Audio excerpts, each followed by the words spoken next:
بسم اللہ الرحمن الرحیم۔ السلام علیکم۔ پروگرام سلسلہ کے تسلسل کے ساتھ آپ کی خدمت میں ایک بار پھر حاضر ہوں اور امید کرتا ہوں کہ آپ کے تعاون سے یہ سلسلہ مسلسل چلتا رہے گا۔ ارشاد ربانی ہے والذین جاہدوا فینا لنہدینہم سبلنا وان اللہ لمع المحسنین۔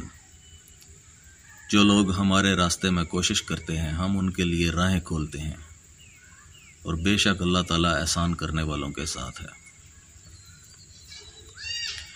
اللہ تعالیٰ قرآن پاک کی سورہ لقمان میں فرماتے ہیں کیا تم نے نہیں دیکھا کہ اللہ تعالیٰ نے زمین و آسمان کی ہر چیز کو تمہارے کام میں لگا رکھا ہے اور تمہیں اپنی ظاہری و باطنی نعمتیں بھرپور دے رکھی ہیں۔ سورہ جاسیہ میں اللہ تعالیٰ ارشاد فرماتے ہیں اللہ ہی ہے جس نے تمہارے لیے سمندر کو مطیع بنا دیا تاکہ تم اس میں چل پھر کر اس کا فضل تلاش کرو اور ممکن ہے کہ شکر بجا لو، اور آسمان کی ہر چیز پر اس ہی کی طرف سے تمہیں تابع کر دی۔ جو لوگ اس میں غور کریں گے وہ یقیناً بہت سے دلائل پا لیں گے۔ مذکورہ بالا آیات کی روشنی میں اللہ تعالیٰ انسان کو غور و فکر کرنے کی دعوت دے رہا ہے اور یہ بتا دیا ہے کہ کائنات میں ہر چیز انسان کے تابع ہے اور تسخیر کائنات کے لیے جتنی کوششیں کرے گا اتنا ہی کامیاب ہوگا۔ اہل طریقت میں یہ نظریہ سننے کو ملتا ہے کہ دنیا میں ہر وقت 1400 کارکنان اور 360 عہدیداران کی ڈیوٹی اللہ تعالیٰ نے لگائی ہوتی ہے جو کہ دنیا میں موجود رہتے ہیں اور ان سب کی کمانڈ حضرت خضر علیہ السلام کر رہے ہوتے ہیں۔ جب ان میں سے کوئی فوت ہو جاتا ہے تو عام انسانوں میں سے اللہ تعالیٰ کے حکم سے کسی نئے شخص کو اس کی جگہ پر اپوائنٹ کر دیا جاتا ہے۔ حضرت خضر علیہ السلام کا اصل نام بلیہ بن بلقان تھا۔ ان کی کنیت ابو العباس تھی اور ان کا زمانہ جو ہے وہ ذوالقرنین بادشاہ کے دور کا بتایا جاتا ہے۔ خضر ان کو کیوں کہا جاتا ہے؟ خضر بیسیکلی عربی کے الفاظ اخضر اور خضرا سے اخذ کیا گیا ہے جس کے معنی ہے سبز رنگ۔ اسی طرح جیسے آپ دیکھتے ہیں کہ گنبد خضرا ہم کہتے ہیں مدینہ کے گنبد کو، تو خضرا کا مطلب سبز رنگ ہے، اور اس لقب کی وجہ یہ بیان کی جاتی ہے کہ جب خضر علیہ السلام کسی جگہ پر نماز پڑھتے ہیں یا تشریف فرما ہوتے ہیں تو اس علاقے میں اگر گھاس خشک ہوگی تو آپ کے تشریف رکھنے کی وجہ سے وہ علاقہ سرسبز و شاداب ہو جاتا ہے۔ سورہ کہف میں خضر علیہ السلام اور موسیٰ علیہ السلام کی ملاقات کا واقعہ بیان فرمایا گیا ہے۔ اسی طرح ذوالقرنین کا واقعہ بھی سورہ کہف میں سننے کو ملتا ہے اور روایات میں آتا ہے کہ خضر علیہ السلام ذوالقرنین بادشاہ کے خالہ زاد بھائی تھے۔ اب سے پہلے دنیا میں 4 انسانوں کو اللہ تعالیٰ نے پوری دنیا کی بادشاہت عطا فرمائی تھی۔ ان میں سے 2 مسلمان تھے اور 2 کفار تھے۔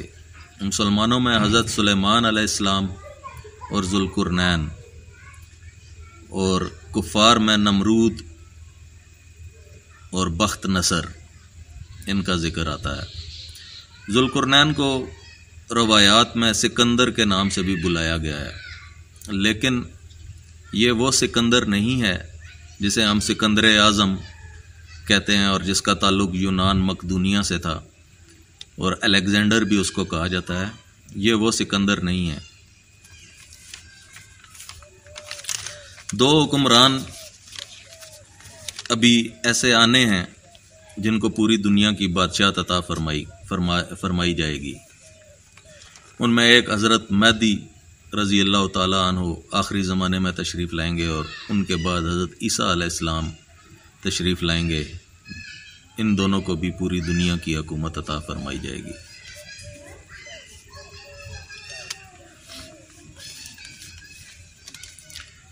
کیا ذوالقرنین بادشاہ نبی تھے؟ اس بارے میں علماء میں اختلاف پایا جاتا ہے۔ حضرت علی کرم اللہ وجہہ فرماتے ہیں کہ ذوالقرنین نہ نبی تھے نہ فرشتے تھے، بلکہ وہ ایک اللہ کے بندے تھے جنہیں اللہ تعالیٰ نے اپنا محبوب بنایا ہوا تھا، یعنی کہ ذوالقرنین ولی تھے۔ ذوالقرنین نے کتابوں میں پڑھا تھا کہ اولاد سام میں سے ایک شخص چشمہ حیات سے پانی پیے گا اور اس کو قیامت تک موت نہیں آئے گی۔ اس نے اپنے دربار میں علماء اور حکماء کو حاضر کیا اور ان سے اس بارے میں پوچھا، تو ایک حکیم نے بتایا کہ میں نے ایک قدیم کتاب وصیت نامہ آدم میں پڑھا ہے کہ اللہ تعالیٰ نے ایک چشمہ آب حیات کا پیدا کیا ہے جس کا پانی دودھ سے زیادہ سفید، شہد سے زیادہ میٹھا، برف سے زیادہ ٹھنڈا اور مشک سے زیادہ خوشبودار ہے۔ جو کوئی اس کا پانی پیے گا وہ قیامت تک زندہ رہے گا۔ یہ سن کر ذوالقرنین کے شوق میں بہت اضافہ ہوا اور اس نے ارادہ کر لیا کہ اس چشمے کو تلاش کرنا ہے۔ اس بارے میں اس نے معلومات جمع کی تو اسے معلوم ہوا کہ سورج کے ڈوبنے کے علاقے میں یہ چشمہ موجود ہے اور اس علاقے میں سوائے گپ اندھیرے کے کچھ بھی نہیں ہے۔ اس نے قافلہ ترتیب دیا اور حضرت خضر علیہ السلام کو اس قافلے کا رہبر مقرر فرمایا اور ان کو اپنے خزانے میں سے ایک بیش قیمت لال عطا فرمایا جو کہ اندھیرے میں روشن ہو جاتا تھا۔ یہ قافلہ سفر کرتے ہوئے ایک ایسی جگہ پر پہنچا جہاں پر دلدلی اور کیچڑ کا علاقہ تھا اور بتایا جاتا تھا کہ اس دلدل اور کیچڑ میں سورج جو ہے وہ غروب ہوتا ہے، یعنی کہ ڈوب جاتا ہے، گم ہو جاتا ہے۔ میرے ذاتی خیال کے مطابق وہ بلیک ہول تھا، کیونکہ دنیا میں کوئی ایسی جگہ نہیں ہے کہ جہاں پر سورج جو ہے وہ ڈوب جائے۔ دنیا تو گول ہے، اگر ایک طرف دن ہوتا ہے تو دوسری طرف رات ہوتی ہے۔ سورج جو ہے وہ زمین سورج کے گرد جو ہے وہ گردش کرتی ہے اور اس گردش کے مطابق سورج زمین کی اگر ایک سائڈ پر نظر آتا ہے تو زمین کی دوسری سائڈ پر سورج نظر نہیں آتا ہے۔ لیکن یہاں پر چونکہ سورج کے ڈوبنے کا ذکر آیا ہے اور ساتھ میں ایک دلدلی علاقے کا بھی ذکر کیا گیا ہے تو میرے خیال میں وہ بلیک ہول ہے، جو کہ سائنسی تھیوری کے مطابق بلیک ہول میں جب کوئی چیز سیارہ، ستارہ یا کوئی بھی خلا میں موجود چیز جب اس کے اندر جاتی ہے تو وہ ہمیشہ کے لیے اس میں ڈوب کر گم ہو جاتی ہے۔ بہرحال چشمہ حیات کے واقعے کی طرف واپس آتے ہیں۔ جب یہ قافلہ اس جگہ کے قریب پہنچا تو حضرت خضر علیہ السلام کسی وجہ سے اس قافلے سے بچھڑ گئے اور تنہا جو ہے ایک ایسے علاقے کی طرف نکل گئے جہاں پر گپ اندھیرا تھا۔ وہاں پہنچ کر انہوں نے اپنی جیب سے وہ لال نکالا تو اندھیرے میں روشنی ہو گئی اور اللہ تعالیٰ کے فضل سے ان کو آب حیات کا چشمہ نظر آ گیا۔ آپ نے پہلے وہاں جا کر وضو فرمایا، اس کے بعد اس چشمے کا پانی پی لیا۔ اس کے بعد وہ اس علاقے سے نکلے اور ایک دوسری اندھیری جگہ پر پہنچ گئے اور 1 سال تک اپنے ساتھیوں کو تلاش کرتے رہے۔ بالآخر ان کے لال سے نکلنے والی روشنی کو دیکھ کر ان کے ساتھی آپ کے ارد گرد جمع ہو گئے۔ اب اللہ تعالیٰ کے حکم سے آب حیات جو ہے وہ صرف حضرت خضر علیہ السلام کے نصیب میں تھا، باقی قافلہ اس سے محروم رہا۔ ذوالقرنین اس سفر سے اتنا تھک چکا تھا کہ اس نے واپسی کا ارادہ کر لیا۔ اس بارے میں اردو شاعری میں مرزا غالب کا ایک شعر ذہن میں آ رہا ہے، کیا کیا خضر نے سکندر سے، کیا کیا خضر نے سکندر سے، اب کسے رہنما کرے کوئی۔ مرزا سلامت علی دبیر اردو میں ایک بہت بڑا نام ہے، وہ اپنے ایک شعر میں فرماتے ہیں، جب سر نگوں ہوا علم کہکشاں شب، ظلمت کا خضر پیر کر دریا نکل گئے، یعنی کہ اندھیرے کا ایک سمندر تھا جس کو حضرت خضر علیہ السلام نے تیر کر جو ہے عبور کیا تھا۔ علامہ اقبال اپنی ملاقات کا ذکر فرماتے ہیں خضر علیہ السلام سے۔ ان کی ایک نظم ہے خضر راہ، اس کے کچھ اشعار پیش خدمت ہیں۔ دیکھتا کیا ہوں کہ وہ پی کے جہاں پیماں خضر، جس کی پیری میں ہے مانند سحر رنگ شباب، کہہ رہا ہے مجھ سے اے جویائے اسرار ازل، چشم دل واہ ہو تو ہے تقدیر عالم بے حجاب، دل میں یہ سن کر بپا ہنگامہ محشر ہوا، میں شہید جستجو تھا یوں سخن گستر ہوا۔ حیات خضر کے بارے میں علماء میں اختلاف پایا جاتا ہے۔ حیات دائمی کی مخالفت میں علماء قرآن پاک کی یہ آیت پیش کرتے ہیں، کلو نفس ذائقۃ الموت، یعنی کہ ہر نفس نے موت کا ذائقہ چکھنا ہے۔ اور حیات خضر کے قائل علماء اس کے جواب میں فرماتے ہیں کہ حضرت خضر علیہ السلام کو بھی موت آئے گی، وہ بھی مطلب اس آیت کے مصداق وہ بھی ہر حال میں موت کا ذائقہ چکھیں گے، لیکن یہ موت ان کو سورہ اسرافیل پھونکنے کے وقت آئے گی، یعنی کہ قیامت کے دن ان کو موت آئے گی، اس سے پہلے وہ زندہ رہیں گے۔ حیات خضر کے قائل علماء میں امام نووی اور ابن حجر بھی شامل ہیں۔ عبد الوہاب شعرانی فرماتے ہیں کہ حضرت خضر علیہ السلام زندہ ہیں اور قیامت تک زندہ رہیں گے اور لوگوں کی تعلیم و تادیب کے لیے ان سے ملتے رہیں گے۔ اللہ نے ان کو صورت بدلنے کی طاقت بھی عطا فرمائی ہے، اولیاء اللہ ان کو پہچان لیتے ہیں اور ان سے ملاقات کرتے ہیں۔ حدیث دجال میں آیا ہے کہ وہ ایک شخص کو قتل کرے گا پھر زندہ کرے گا، لیکن وہ شخص زندہ ہونے کے بعد دجال کے سامنے اس کو جھوٹا قرار دے گا۔ دجال جب اس کو دوبارہ قتل کرنا چاہے گا تو وہ ایسا نہ کر سکے گا۔ حیات خضر کے قائل علماء کی بڑی تعداد جو ہے وہ بتاتی ہے کہ وہ شخص حضرت خضر علیہ السلام ہوں گے۔ عبد الرزاق محدث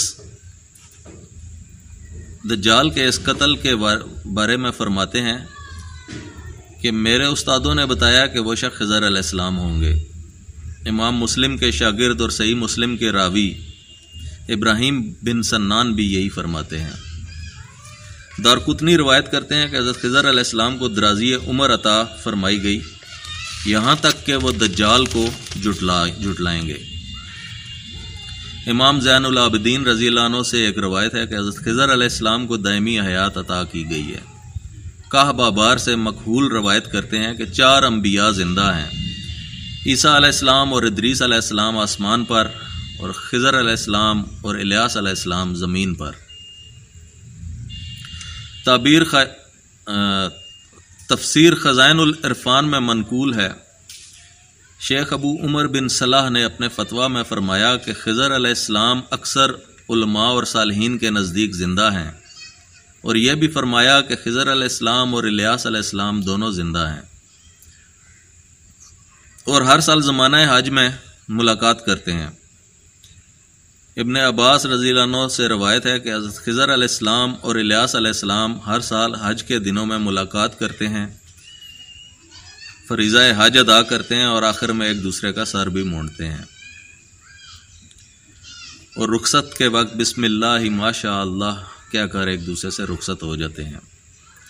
اور بعض روایتوں میں آتا ہے کہ یہ آب زمزم کا پانی پیتے ہیں جو ان کو پورے سال کے لیے کافی ہو جاتا ہے۔ اور رمضان المبارک کا مہینہ یہ بیت المقدس میں گزارتے ہیں، اور جس جگہ حکم ہوتا ہے وہاں پہنچ کر لوگوں کی رہنمائی فرماتے ہیں،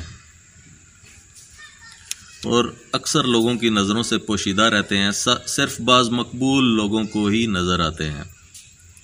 جنگل، سمندر یا دریا کے کناروں پر اکثر ان کو دیکھا گیا ہے۔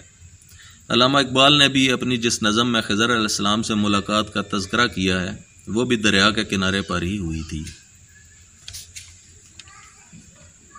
حضرت انس رضی اللہ عنہ سے روایت ہے کہ نبی صلی اللہ علیہ وسلم کی وفات کے وقت صحابہ کرام آپ کے گرد بیٹھ کر رو رہے تھے کہ اتنے میں ایک شخص آیا جس کے بال لمبے تھے اور شانوں تک پھیلے ہوئے تھے۔ وہ دونوں دروازوں کو پکڑ کر کھڑا ہو گیا اور بہت دیر تک روتا رہا۔ پھر صحابہ کی طرف متوجہ ہوا اور فرمایا، اللہ کے ہاں ہر مصیبت کا صبر ہے اور ہر ہلاک کرنے والی چیز کا بدلہ ہے، اور اسی سے امید رکھو، کیونکہ بڑا مصیبت زدہ تو وہ ہے جو ثواب سے محروم رہ گیا۔ پھر سلام کیا اور چلا گیا۔ حضرت ابو بکر رضی اللہ عنہ نے فرمایا، ذرا اس کو بلاؤ۔ لوگوں نے ہر طرف ڈھونڈا لیکن وہ نہ ملا۔ حضرت ابو بکر رضی اللہ عنہ نے حضرت علی سے فرمایا کہ یہ خضر علیہ السلام تھے اور ہماری تعزیت کے لیے آئے تھے۔ حضرت علی رضی اللہ عنہ نے بھی تائید فرمائی کہ ہاں یہ خضر علیہ السلام ہی تھے۔ ناظرین، میں کوئی عالم یا محدث تو نہیں ہوں کہ ان احادیث پر اپنی رائے دے سکوں۔ یہ تو کوئی اسماء الرجال کا ماہر ہی بتا سکتا ہے کہ ان احادیث کا سٹیٹس کیا ہے۔ میں تو بس اتنا جانتا ہوں کہ جب کوئی شخص اللہ کا قانون اپنے وجود کے اوپر نافذ کر دیتا ہے تو اللہ تعالیٰ اپنی باقی مخلوقات کو اس کے تابع فرما دیتے ہیں۔ اب تک کے لیے اتنا ہی، ملتے ہیں سلسلہ کے اگلے ولاگ کے ساتھ۔ اجازت دیجیے، اللہ حافظ۔